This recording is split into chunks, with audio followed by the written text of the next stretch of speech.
All right, so let's go ahead and finish up Chapter A.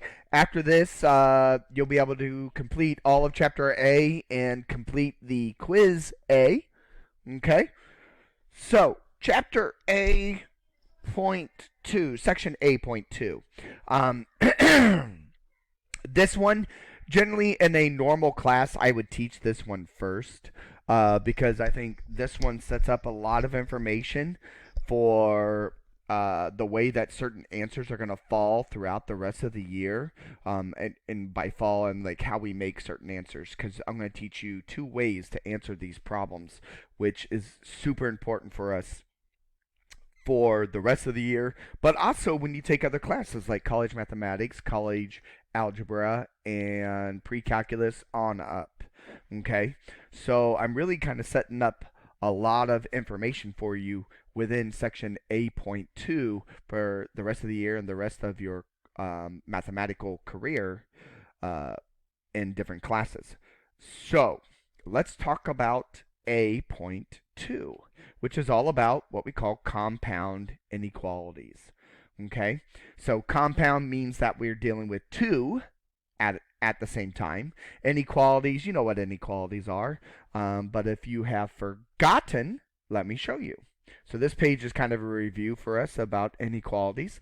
So they are the greater than, the less than, the greater than or equal to, the less than or equal to symbols. So these guys right here. Okay? And usually what happens as math students, we always get these things confused. So let me kind of highlight some things. Let's look at the less thans real quick. Think about these as arrows. Okay? These arrows are pointing to the left. Well, if you think about a number line, or numbers in general, numbers to the left on a number line, or in general, are the negative numbers, small numbers, the less numbers. Okay? If you look down here at the greater thans, these are arrows that are pointing to the right. Okay? What numbers are to the right on a number line? Or when we list out numbers in general, the numbers to the right are all the big numbers, the large numbers like millions, thousands, hundred thousands, things like that. Okay? Those are all big numbers, greater numbers. Okay? So how I generally think about inequalities is I look at the sign and think about it like an arrow. And that's how I remember less thans and greater thans, because I think about which direction is the arrow pointing. Is it pointing towards the negatives? That's less.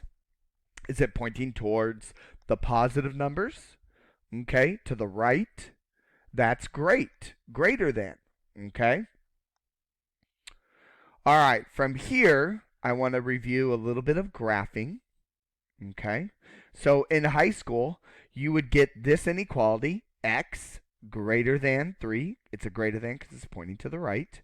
And then your high school teacher would like, can you please put this on a number line? And this is how I expect your number line to be. They like 0 in the middle, and then you put little tick marks around it, like going out as far as you want. So I went out to -5 and went out to +5.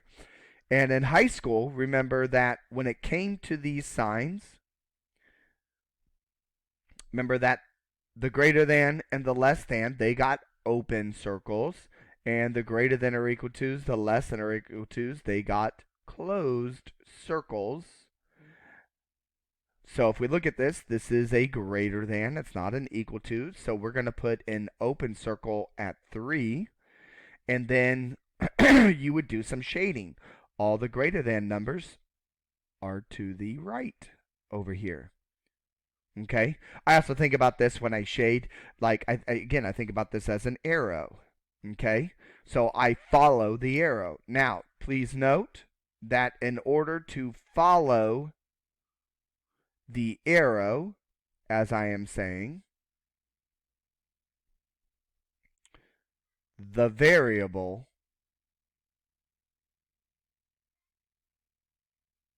must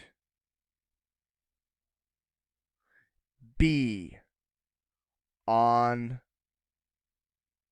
the left side. Okay? So you can follow these arrows as long as that variable is over here on the left side, and it is. Okay? The variable's on the left, so I can follow this. This is telling me the direction to shade. Oops. It says shade to the right. All right? So as long as that variable's over here on the left, follow the arrow. Now, me, being a college professor, I'm pretty smart, I like to think, sometimes. So when I want you to make a graph of this, I don't want all this junk. I'm not a high school teacher. I know where zero's at. I don't need all this mumbo jumbo going on here. Okay? So when I make graphs, I do it like this. I put one line in the center. What number do you think is going to go on that line? And if you say 0, you're incorrect. Okay? The number that goes on that line is 3 because that's the number we care about. And then from there, give me the information that I need to know. This is an open circle. And then you shade to the right. Again, I'm a college professor. I know where 0's at. 0's over here. Okay? I don't need all this extra information. This is all I need to know. 3, open circle, shade to the right. Okay? Now, the other thing. We are in college. So open circles, closed circles, that's a high school thing. Okay? In college, we're going to switch this up. So we're no longer going to use the open and closed circles. Those are gone. What we're going to do is we're going to trade them out with parentheses and brackets. Okay? So anything that used to be an open circle will now turn into a parenthesis. Anything that used to be a closed circle will now turn into a bracket. So the symbols, the greater than, the less than, we use parentheses on. The greater than or equal to or less than or equal to, we use brackets for those.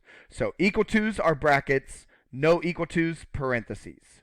So if I modify this picture then, this is truly how I want you to graph an inequality. Okay? In the middle again, that's your number. We look at our symbol here. It is just a greater than, no equal to. So that means this guy is a parenthesis. That's a college inequality graph. Okay? The bracket or the parenthesis happens at your number. And then you shade either to the left, or, well, to the right in our case, or to the left if it was a less than. Okay? This is how I want you to be able to graph inequalities. Brackets or parentheses, which direction do you shade? All right? So, here, I've given you a graph. I want you to write me the inequality. I know we didn't talk about it, but it's not that hard. And here is the inequality. I want you to give me the graph. Go ahead, pause the video, and do it. All right. So, up here, put your variable on the left, put the number on the other side. So, all you have to do is figure out the symbol. Is it greater than? Is it less than? Is it greater than or equal to? Less than or equal to? Well, let's take a look. Right here, this is a bracket. So we know we're going to be an equal to. Where is it shaded? It's shaded to the left. So make sure your arrow points to the left. There you go. So this really represents x less than or equal to -2. Okay?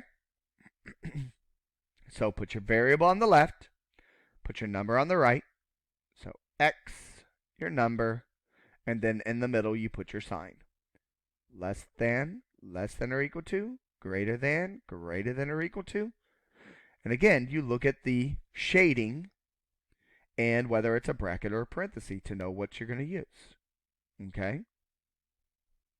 All right, down here, hopefully this was pretty easy and painless. In the middle goes 7. This is a greater than symbol, so it is a parenthesis, and it points to the right.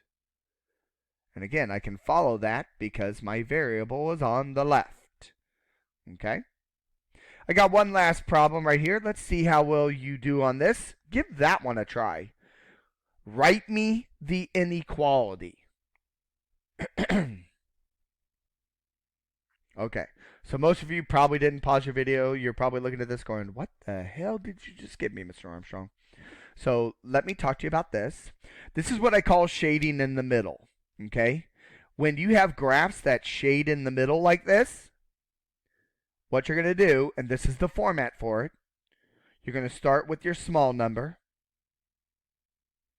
Then you're going to put a less than or equal to. X goes in the middle. Then you will have another less than or equal to symbol. And then over here will go the last number, which should be your large one. Okay? This is what you do for when you shade in the middle. Because you can see the shading is all in the middle. We're stuck between these two numbers. Not only do I call this shade in the middle, but I call this pinball, because you're stuck between these two numbers. You're bouncing back and forth. Ding, ding, ding, ding, ding, ding, ding, ding, ding, ding, ding, ding. Okay? So it's like pinball. Okay? So when I want to write this up, I'm going to put my small number right here. That's a half. I'm going to put my large number right over here. That's 17. X is in the middle because I'm shading between these two numbers. Again, I'm stuck between them. Ding, ding, ding, ding, ding, ding, ding, ding, ding, ding, ding, ding. And so now I just need to pick my symbols. Okay? Is it less than or equal to? And these symbols are always less thans or equal tos. Do not put greater thans or greater than or equal tos in here. That is incorrect. Okay? So if I come over here and look at this, it's a bracket. So that means it has to be the less than or equal tos. I know what you're thinking. You're like, Mr. Armstrong, this is not shading to the left over here. Okay? It's shading to the right of this guy. Why is it a less than or equal to? I will explain this here in a couple seconds. Okay? But just trust me, it's one of these two symbols. Okay? And it's a less than or equal to because it's a bracket. Now you go over here and you look at the 17. It's a parenthesis. So that means it's just got to be the strictly less than. Okay? And that is how we write up what I call shade in the middle, or pinball sometimes. Because again, this variable is stuck. Our numbers are stuck between these two. Ding, ding, ding, ding, ding, ding, ding, ding, ding. All right? And again, these symbols are always less thans or less than or equal tos. Nothing else. And what's cool is, I mean, this really does look like our picture. You know, the bottom number is a half, the top number is 17. You can see it's a bracket, so there's the bracket information. X is in the middle because we're stuck in the middle, we're shaded. And then over here you got a parenthesis and then your large number. This thing looks and is written out just like this picture. Okay? So let's talk about the first kind of compound inequality we have, and that's an and. An and inequality. Okay? And inequalities are given to you two different ways. They will look like this. So they'll give you two inequality statements, and they will slap the word and between them. So if you have two inequality statements, and you see the word and between them, it's an and compound inequality. The other way an and will be given to you will look like this. Oh man, that looks familiar. A small number, a large number, my variable in the middle. That looks just like this. Like what we wrote right here. This picture right here goes with an and inequality. Okay? This is a picture of an and answer. Alright? So, you'll either get it where it says and in the middle, or it'll look like my shade in the middle inequality statement that I gave you, the pinball answer. Okay? And as you have probably guessed, ands shade in the middle. 95% of the time, an and will shade in the middle between your small number and your large number. Okay? So these are what the graphs generally look like about 95% of the time. Now, you will, in your assignment, run into that other 5% where they will not shade in the middle. And we're going to talk about those, okay? But most ands, 95% of the time, the majority, shade in the middle. And answers will look like this. Okay? Hence why I gave you one to kind of talk about real quick. So we've already kind of started to build how our answers are going to look. All right. So let's start where the ands are separate, and then we'll get to the ones where they're together. Okay? So these are what ands look like. It either says and, or it's written like the pinball answer, or the shade in the middle answer. So let's start where they're separate. So when they're separate, the first thing you're going to do is you are going to solve each one of these as if they're their own inequality. So how do I get x by itself? I'm going to subtract 3. So we get x greater than negative 10. Okay? And then over here, we're going to subtract 3, and we get x less than 7. Okay? So there we go. X greater than 10, x less than 7. Now, how do we know what our answer looks like? This is very important when you're dealing with these. You need to draw these pictures out. Okay? And since we're dealing with compound inequalities, instead of having one line, we're going to have 2. Okay? Because I have 2 numbers I care about, negative 10 and 7. Now, again, remember, this is a number line, so make sure that you put the numbers in order. The smallest number goes right here. That's negative 10. The largest number, which is 7, goes right there. Now, most of you are going to be like, okay, just shade in the middle. But again, you got to be careful. You really got to make sure that you look at what's going on. So I want to graph each one of these right above my line. And we already talked about how to graph these. Okay? So, let's start with this. Pretend like this is the only thing we're graphing. And we're going to graph it above the line, okay? So, at negative 10, is it a bracket or a parenthesis? Well, we come up here and look. It says greater than, so that's a parenthesis. Which direction will it shade? To the right or to the left? Well, my variable's on the left side, so that means I can follow the arrow, and it's pointing to the right. So x greater than negative 10 looks like this.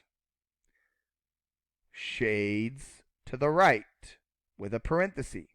Now you see why I reviewed graphing with you. So this guy, is it a bracket or parenthesis at 7? It's a parenthesis because we're not equal to. Shade to the right or to the left? This arrow is pointing to the left. So we're going to have a parenthesis, and this guy shades over here. Now here's what an and is really doing. I didn't tell you about this a second ago because I wanted to give you a general idea of what your answers should hopefully look like. What ands want? Ands want what is in common. That's what ands want. What is in common? Or in other words, if I took my blue graph and laid it over top of my green graph, where is it I have both blue and green? Where is the overlap? What do they have in common? Okay? Now I know you can't necessarily take your I know you can't necessarily just take your graph that you drawn on a piece of paper and slide it down like I can. That's just what the tool that I'm using allows me to do that. But this allows us to see what's in common. That's what ands want. So where is it that I have both blue and green? It's right here in the middle. Parenthesis, parenthesis, and see blue and green, blue and green, blue and green. Hence why ands generally shade in the middle, because that's where we generally have the overlap 95% of the time. Okay? So now that we know what this graph looks like, let's talk about how we are to answer this. So the first way I want to teach you about in answering is, well, actually, I'll just tell you what the two kinds are. There's interval and there's set. Okay? You need to know how to do both of these. This is the part that will continue to follow us throughout the rest of the year. It will follow you into college algebra, pre-calculus, trig, college mathematics. Okay? You need to know how to write interval notation and set notation. Okay? You've actually started to learn how to do set. That's what you were doing right here. This is part of what a set answer looks like. Okay? So let me unveil what a set answer looks like. Oh, look at that. That's the same information we had back there on that other page. The small number. Less than or equal to, x, less than or equal to, the large number. Okay? Need to expand my page. Where is that at? Why do I not have that ability? Weird. Okay. So what we're going to do, we're going to write our small number. It's -10. And it is a parenthesis, so we'll choose the less than. Again, no greater thans, but I know what you're thinking. You're like, up here, Mr. Armstrong, it's a greater than. I'm going to talk to you about that right here. Why this is A-okay the way it is. X is in the middle. And then we're going to look up here. It's a parenthesis, so it's a less than again. And then your large number, which was 7. All right. So there's most of our answer. Now the other thing, the reason why we call this set, because in order to do a set notation, what you're going to do is you're going to put what we call, these are called braces. Okay? These are called braces. Sometimes you'll just hear me call them squiggles. If you don't know how to do these braces, like what I've drawn, then just do what I said. The reason, this is why I call them squiggles. Squiggle, squiggle. Okay, and that I will take as, oh, this is set notation. Okay, so if you don't know how to do these stylized braces, it's fine. Okay, it's like drawing an S and then an S backwards. All right, it's basically how these things are. And then the other thing you have to do is you're going to put another X here with a line in front of after it. This is the answer in set notation. Okay? I called these also embellishments. So we're going to write this answer right there, like what we did before, and then we're going to put the embellishments around it. The embellishments are the squiggle, X, line, and a squiggle at the end. Okay? Now, in here, if the variable is not always X, they could have put a Z here. So if they had the variable Z up in here, in my answer, I would have a Z here, where the X was, and a Z right over here. So whatever variable they use in the problem, that's the variable you need to use in your set answer. Okay? Again, so you just go back, and if I wanted to turn this into a set answer, all I would need to do would be to add those embellishments around it. X line, and there it is. That's a set notation answer. Okay? All right. So there's set. Basically, make that inequality, and then put your embellishments around it. Now, let me talk to you about why these are always less than. It's easy to know this guy because, I mean, obviously you can see it up here. X less than 7. Okay? But why is this a less than? Well, if I focus in on just this piece right here. Okay? So this is how it's written. -10 less than X. Look at what side your variable's on. Oh, it's on the right side. Look at what side the variable's on up here. It's on the left side. This is really written backwards. Okay, or how I like to say it, think about this as like a merry-go-round. Okay, merry-go-rounds, you start on one side and it spins around, and then eventually you'll get to the other side, right? And it keeps going around in a circle and a circle and a circle. This line right here represents the center of my merry-go-round. So if I take this answer and I do this to it, let me want to actually group that real quick. And then I can do this. I'm going to flip it from left to right. Look at what we got now.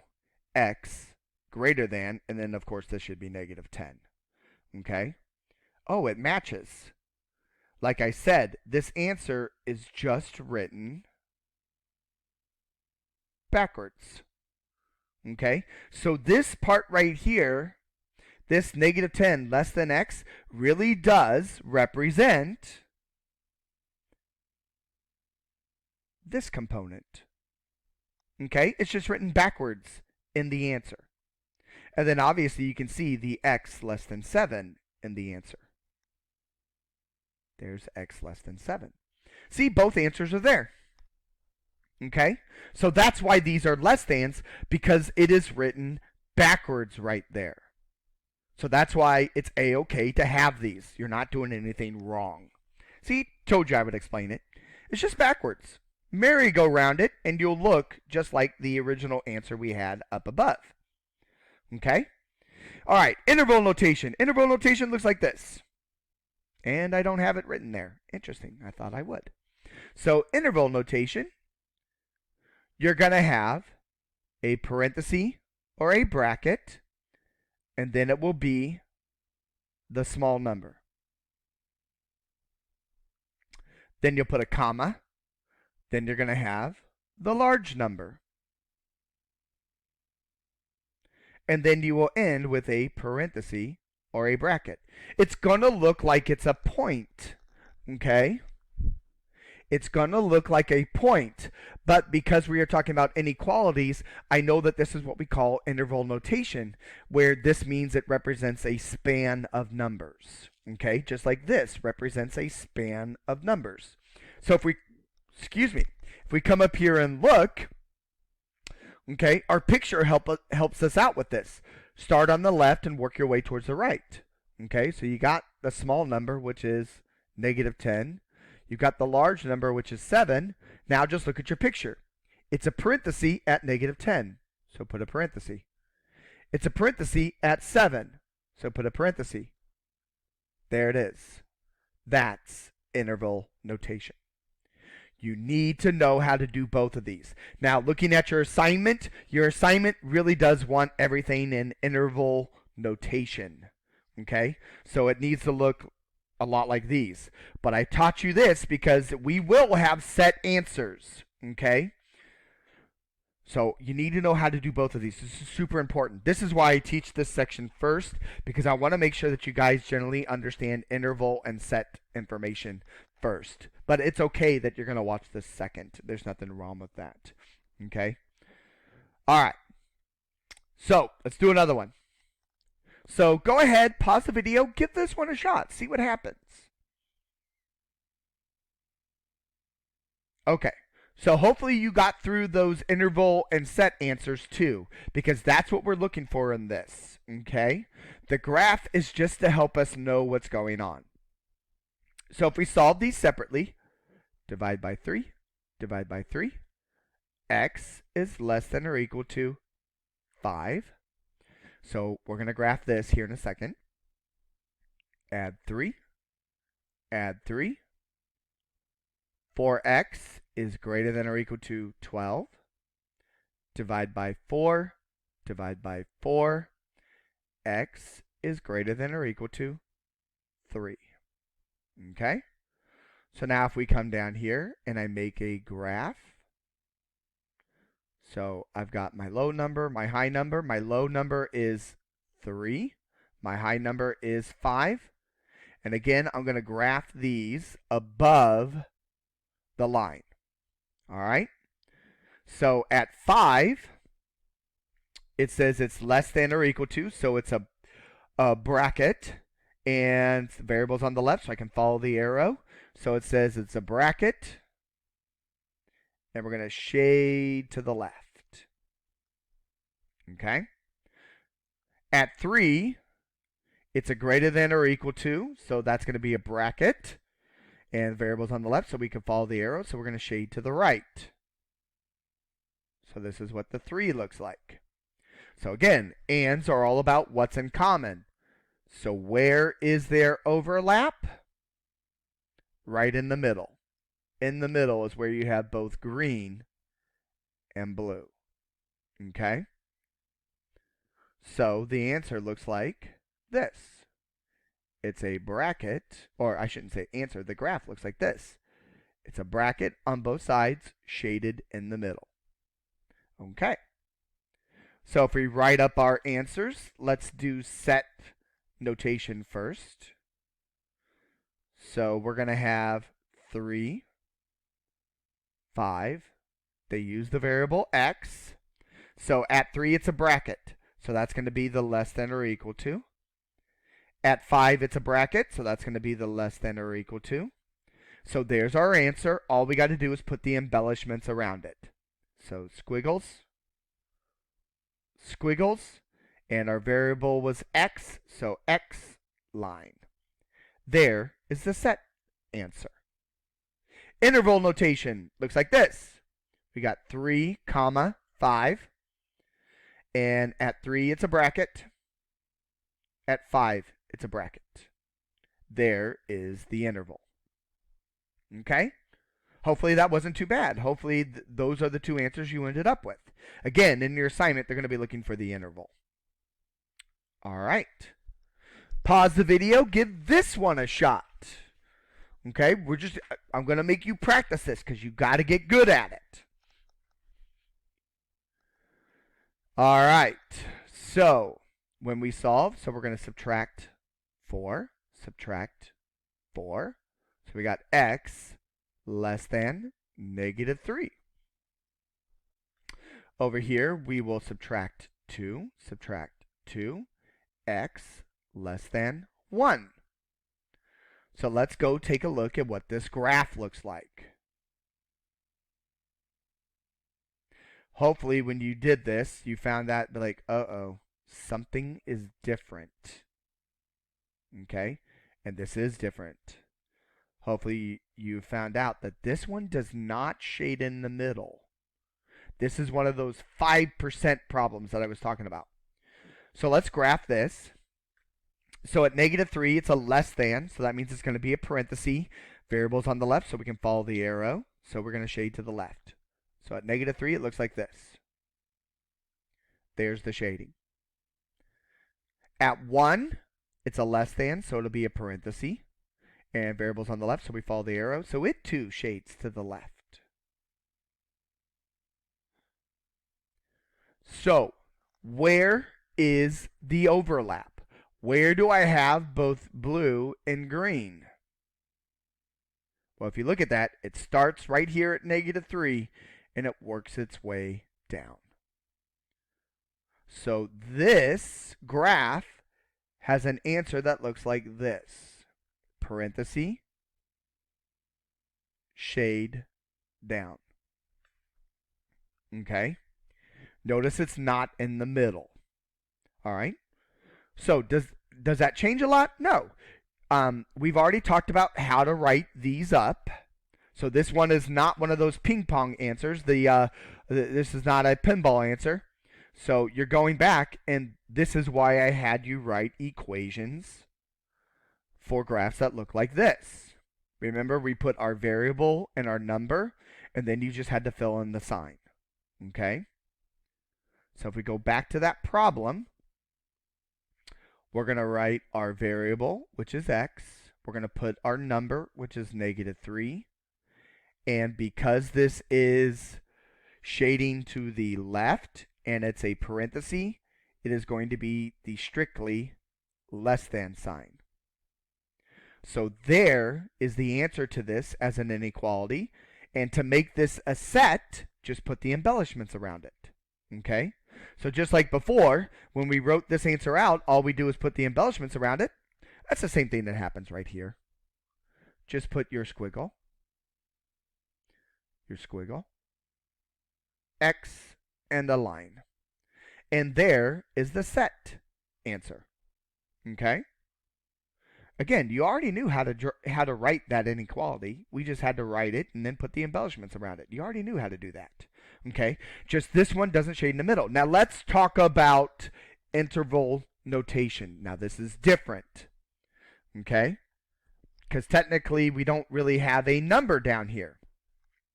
So whenever your graph shades to one of the arrows, okay, I need you to know that this arrow, since it is pointing to the left, is what we call negative infinity. If it's shaded over here to this arrow, that would be what we call positive infinity. So how we write this up in interval notation, we work left to right. So we're down here at negative infinity. That's where it starts, because that's where the arrow is shaded. So it starts at negative infinity, and where does it go? It goes up to negative 3. Okay? So there's like the small number and the large number, like what I talked about a second ago. Small, large. Okay? So if you look at the infinity, let's talk about these. Negative infinity,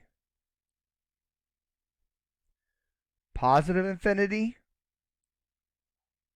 always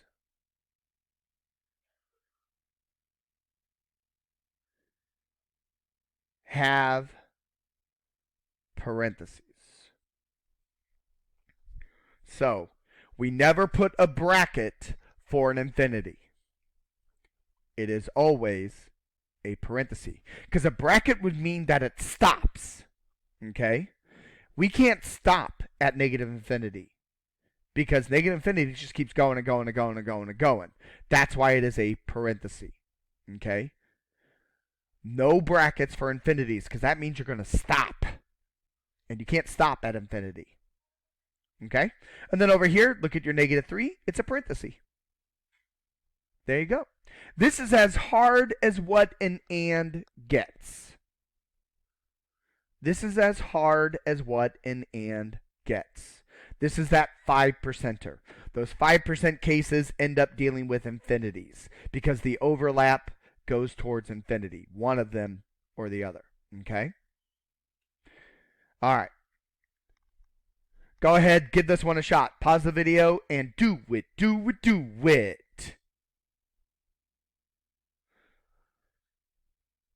Okay, so solving this. Let's talk about this, because there's something that you needed to remember, and hopefully you remembered this. So this is something that you learned back in Algebra 1 and hopefully reviewed throughout the rest of your high school career in mathematics. So we got negative x greater than negative 3 plus 5 is 2. Okay? So now, again, we got to get x by itself. So what number's in front of this? Remember that that is the invisible negative 1 right there. And how do I get rid of multiplication? We're going to divide.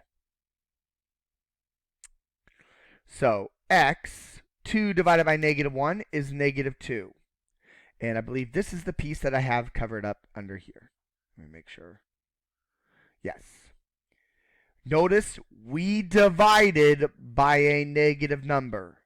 The denominator was negative. Remember, in high school, you must flip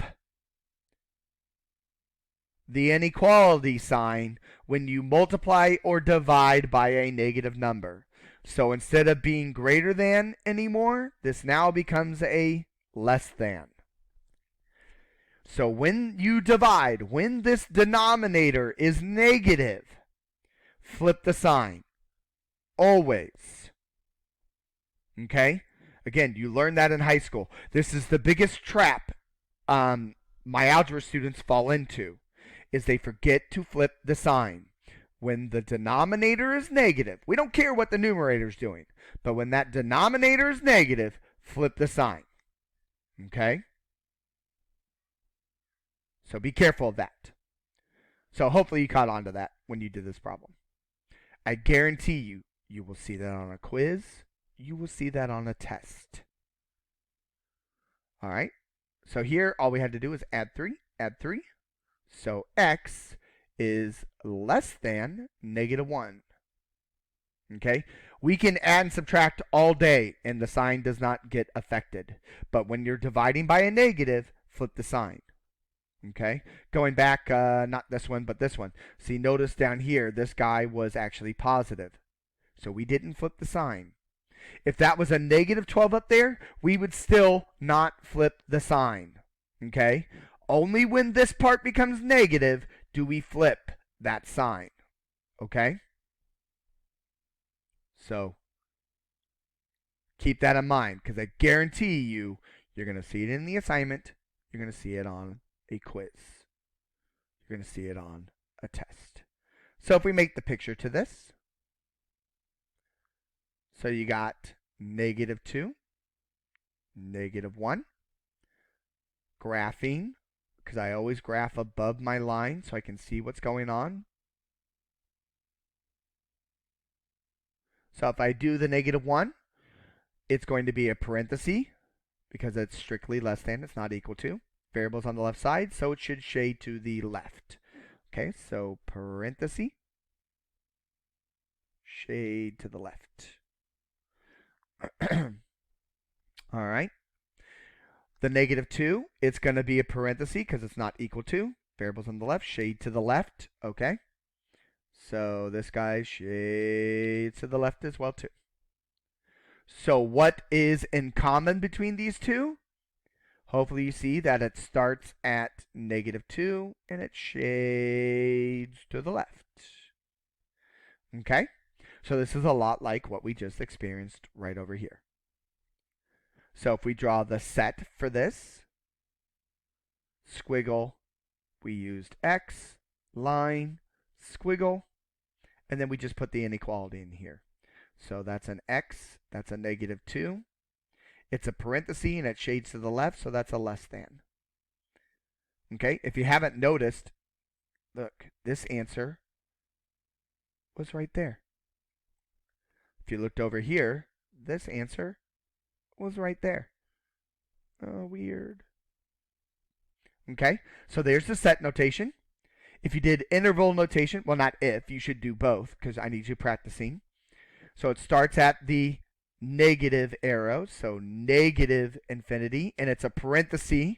Infinities always have parentheses, comma, -2, and the symbol is a parenthesis at -2. There are the two answers. Set and interval. Hopefully set and intervals getting a little bit easier for you. Okay? So now, let's put them together. And let's solve it where it is one inequality. Okay? So I'm actually going to show you how to do this 2 different ways. Okay? The first way I'm going to show you is, remember that this is compound, so that just means that there are 2 inequalities in here. So the first way I'm going to show you is how we can break this apart and solve it as if it was just the 2 inequalities like what we had before. Okay? And then the second way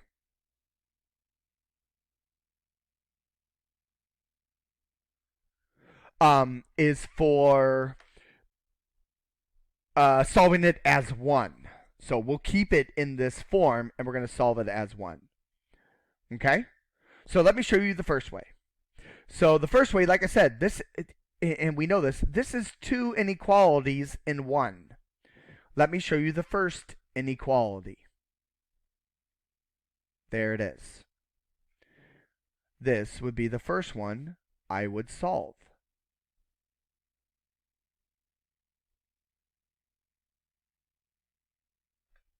Okay? Let me show you the second one. There it is.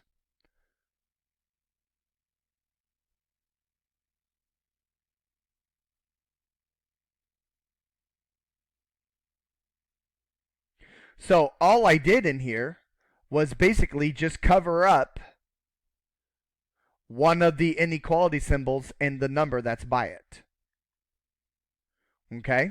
So kind of like if I can take, the big shade out of the picture, it looks like this. This is what I did. I covered up that one. There's this guy. And then I just went over here, covered up that information, and there's that one. And then now you can solve it just like before. So let's talk about how we solve this. Okay? I know that you guys hate fractions, so let's not deal with the fraction. All right? Let's get rid of it. So in math, you learned of a way called clearing the fraction. If you don't like working with fractions, then let's clear it out of there. Okay? Clearing the fraction is very, very easy. And I talked about this back in A.1. Okay? We did a clearing the fraction. Again, all you're going to do is multiply everybody by the denominator, or specifically the common denominator. And since there's only one denominator here, everyone's going to get multiplied by 5. Okay? So these 5s cancel out, and what I have is 5 times 1 is 5, less than. And then over here I have 2x plus 1. Also, if you notice this, notice that the variable's on the right side. Okay? We can fix this just like what I told you earlier, how if the variable's on the right side, like what you saw right over here, this guy, it's on the right side, we can just merry-go-round it. So if you don't like your variable being on the right side, I always like my variable on the left side, we can fix it. We can merry-go-round it. And you can merry-go-round any time throughout the problem. So I could have merry-go-rounded right at the beginning and flipped this around and worked with 2x plus 1 all over 5 greater than 1. Or I can just merry-go-round it right here. Remember, all they're doing is switching spots, and the sign changes directions. So 2x plus 1 greater than 5. You can merry-go-round any time you want, just so you know. Or if you didn't want to, you didn't have to merry-go-round it. You could have always worked with it like this and then done it in the end. It's your call. It doesn't make a difference one way or another. It doesn't matter. So continuing to solve, now that we got the variable on the left, because I like the variable on the left. So we'll subtract 1, subtract 1. So that gives us 2x greater than 4. Divide by 2. Divide by 2. X is greater than 2. So there is one of the pieces that we can use to solve. Okay? And then over here, you basically just repeat the same process. You're actually going to do the same steps. So how do I get rid of this division of, or this fraction of 5? Multiply both sides by 5. So those guys go away. That gives us 2x plus 1 less than 20. I don't have to do any merry-go-rounding here because variable's on the left side. So we'll subtract 1. And we'll get 2x less than 19. Divide by 2, divide by 2. Now do not go to your calculator and tell me that this answer is 9.5. They do not want that. They want you to leave it as the fraction reduced. And if you go to your calculator, like I have shown you before, using your alpha y equals, and you put 19 over 2, see, it reduces to, and well, the same thing. So let your calculator help you reduce. We do not want the decimal. Okay? So now we just go back through and we repeat what we've done before. Okay? So my highest number, my lowest number is 2. My highest number is 19 over 2. Okay? And if I graph this,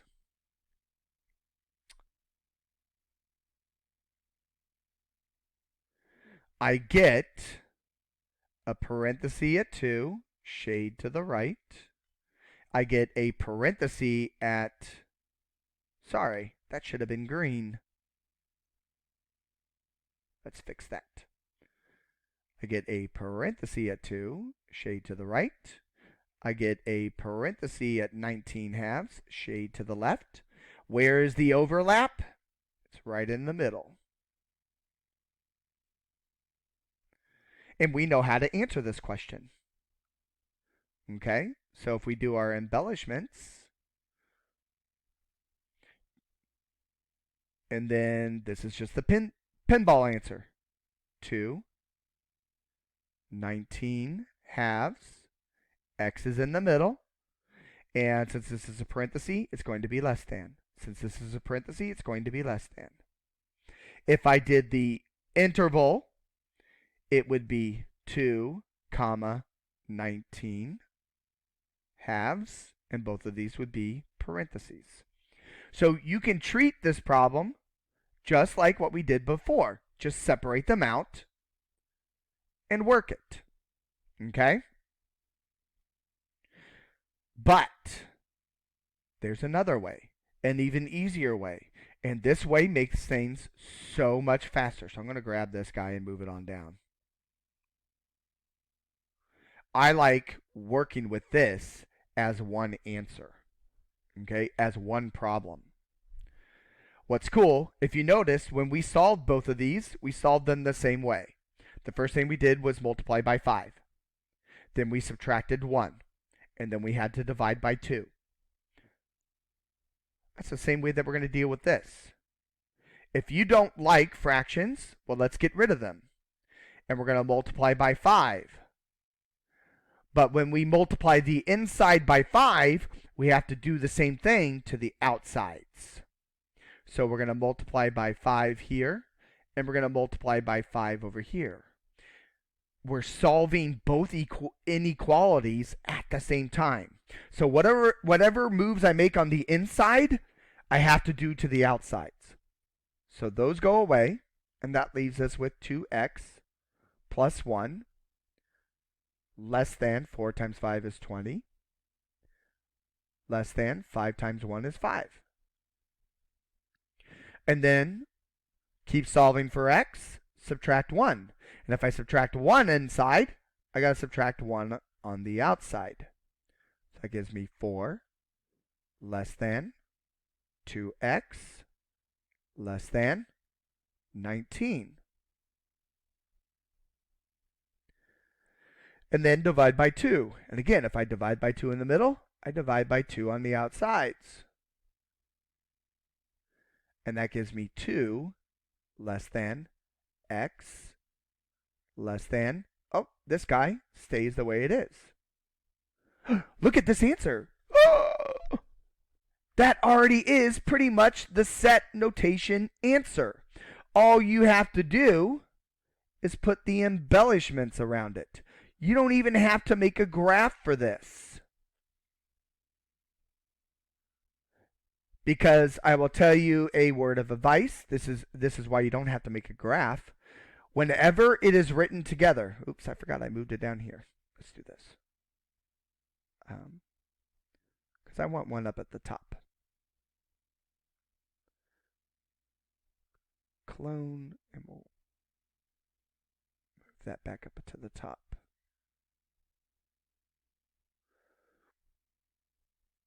Come here, you. Stop it. All right.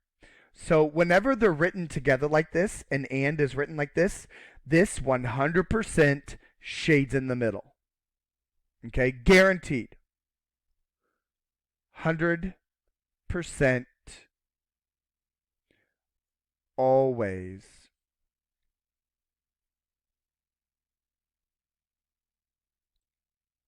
In the middle. The ones that you have to be careful of with ands are when they're written separately. Those are the ones that you really need to look at the graph. But if it's written like this, it's 100% always in the middle. Guaranteed. Mr. Armstrong approved.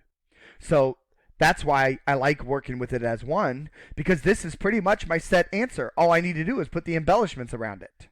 Okay? Now, just a word of advice. Well, not advice, but just caution. If you would have had to flip the signs, because there might be one where you might have to divide by a negative down here.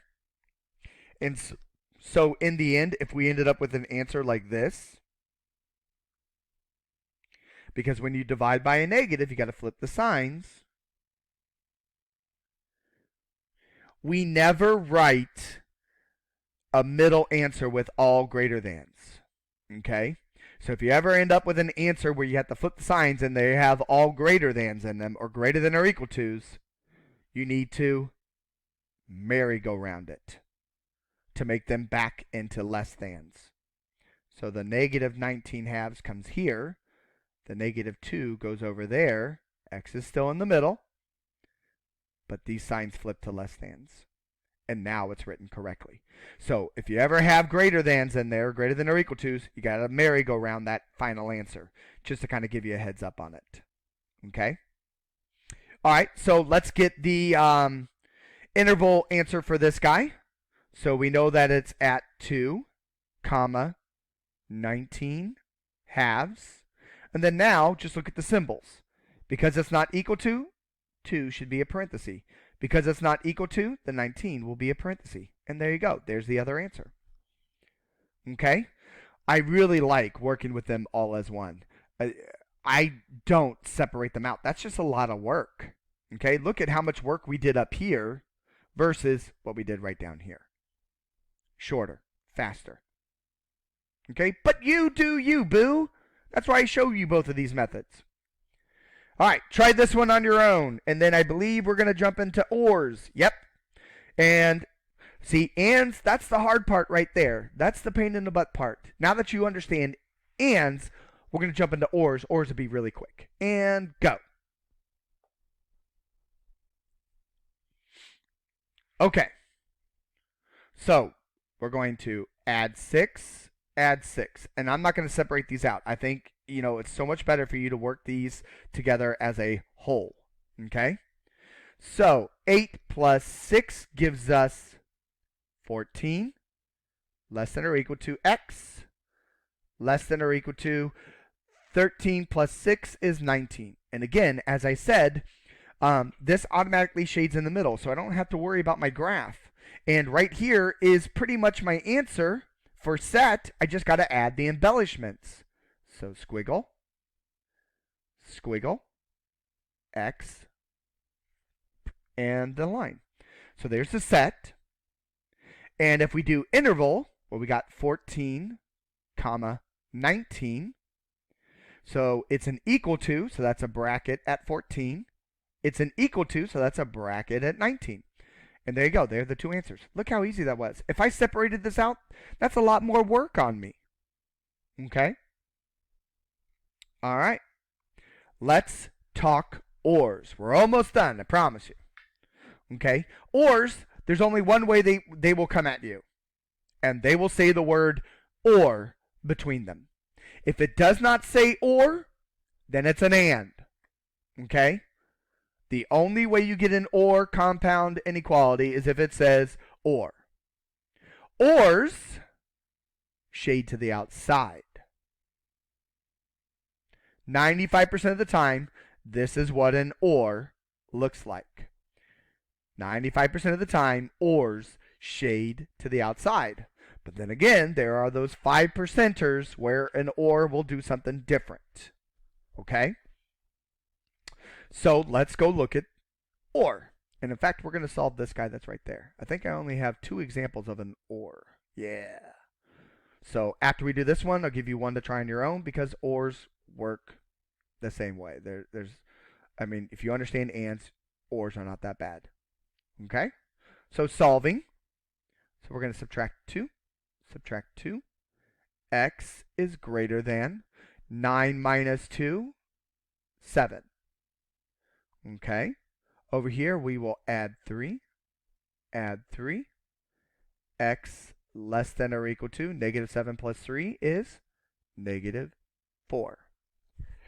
And now let's graph. Okay? Just like before.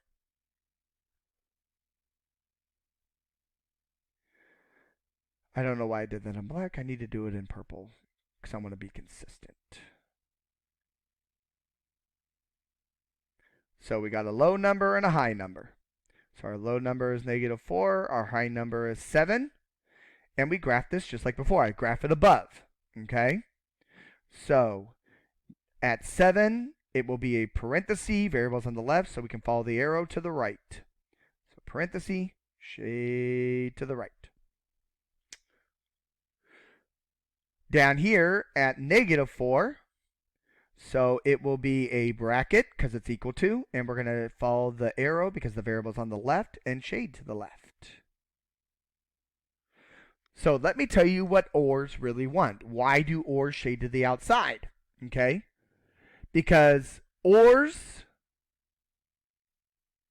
they want all shading. They want everything. And it doesn't matter if it overlaps or not. Okay, so if there's overlap, cool. If not, cool. ORs want everything. Wherever there is shading, you're coming to the party. So if I look at this, my answer is this. Well, there's shading over here with a bracket and down below. And then there's a parenthesis at 7, and there's shading above it. So this is what my graph looks like, which is why ORs shade to the outside most of the time, because that's where the shading is happening. So let's talk about how we make this answer. All right, so let's talk set first. I don't know why I don't have that set information on here. Silly Mr. Armstrong. All right, so set for ORs. Okay, it's going to look like this. You're going to have your embellishments. And then all you're basically going to do is take these answers that you have up here and slap them right in here. Your answer with an OR and your answer. Okay, and we like these in order. So let this one be the small one and this one be the large one. Okay, that's how we make the set. So we have up here, if we're looking at this, our small answer was the blue one. So that's the x less than or equal to -4. Or, and then we put our large answer. That was the x greater than 7.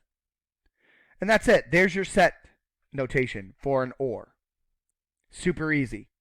Take those two answers you got, and you basically just slap OR between them. And I like to put them in order. It technically doesn't matter.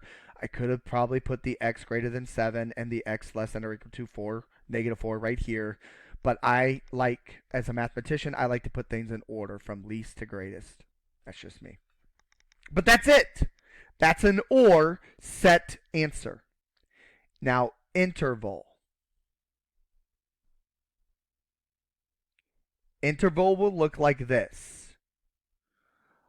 You're going to start at -infinity, comma, and then you're going to go up to your small number.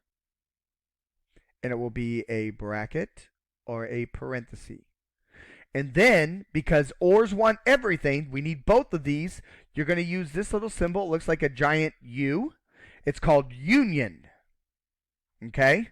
Please make sure when you are in iMath.AS, when you look at your box, your answer key, over here, there will be a box with an arrow.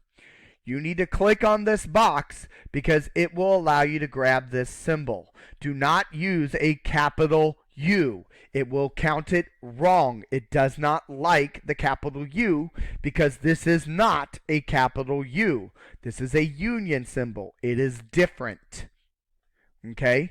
Make sure you use the IMathAS symbol. And how you get to it is you click on the arrow that is in the box, and it will bring up a set of symbols you can use and find the union one. And then on the other side, you'll pick up at the other shading with a bracket or parenthesis. This will be the large number, comma, infinity, parenthesis, because it's got the positive arrow up here. Okay?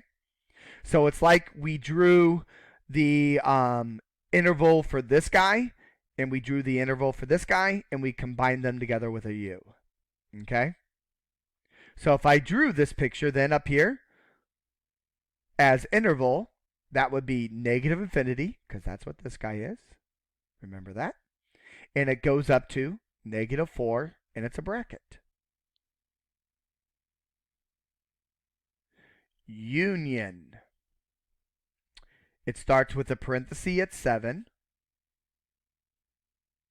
and it goes up to the positive infinity. And there it is. So here are the answers,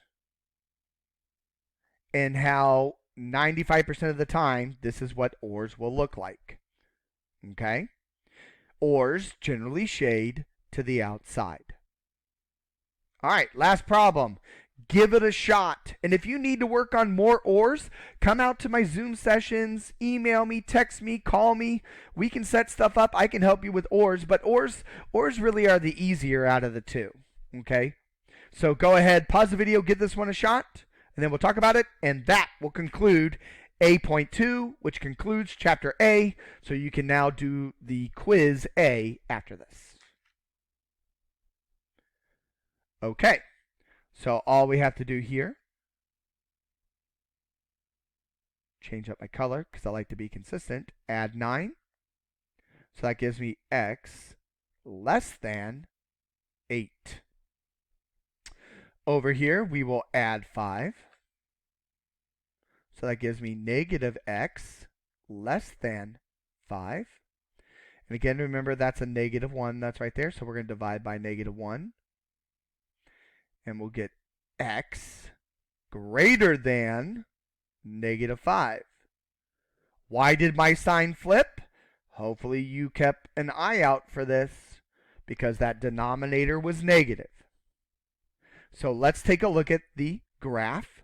With ORs, just like with ANDs, when they're separated like this, you do need to look at the graph to make sure that you understand what's going on. Okay? So we got a -5 down here. We got the 8 that's up here. All right, so let's graph. So since I'm already on blue, let's do that. So at -5, it's going to be a parenthesis because we're not equal to. And x is on the left, so we go shade to the right. Okay? So there is what x greater than -5 looks like. Okay? So if we go back to the other guy, it's going to be a parenthesis because we're not equal to. Since x is on the left, we can follow the arrow, so we shade to the left. All right, so if we talk about this answer, remember, it says, remember, ORs want everything. Wherever there is shading, whether it overlaps or not, ORs want it. Okay? So if I actually look at the graph of this, what needs to be shaded? The whole line gets shaded. The whole thing gets shaded. So what does this mean then? Well, for your set answer, the whole thing is shaded, right? And for interval, the whole thing is shaded. So that means any answer works. So for your set, what you will do is you will say all real numbers. That's actually the set answer. You just say all real numbers. Anything works. Any number you think of, when you plug it in, it's going to work. For interval, well, look at what's shaded. We've got the whole line, which is negative infinity, all the way up to positive infinity. We don't have to worry about any unions because everybody is shaded in here, right? We don't have to worry about the -5 and the 8 because it's all shaded. So when your answer is all reals and everything is shaded, your interval notation looks like this. From -infinity to positive infinity. Parentheses on both sides. This is an all real answer. Or in other words, what we also call this is an infinite solutions. There are infinite number of solutions, okay? But this is the interval notation for all reals. -infinity to positive infinity, parentheses. Okay? No unions in this one. And that right there pretty much covers A.2. You guys got this. Let me know what I can do. I know this is one of the sections that trips up most algebra students. You know, if you got problems, reach out to me. Let's work through stuff, okay? Thanks for stopping by.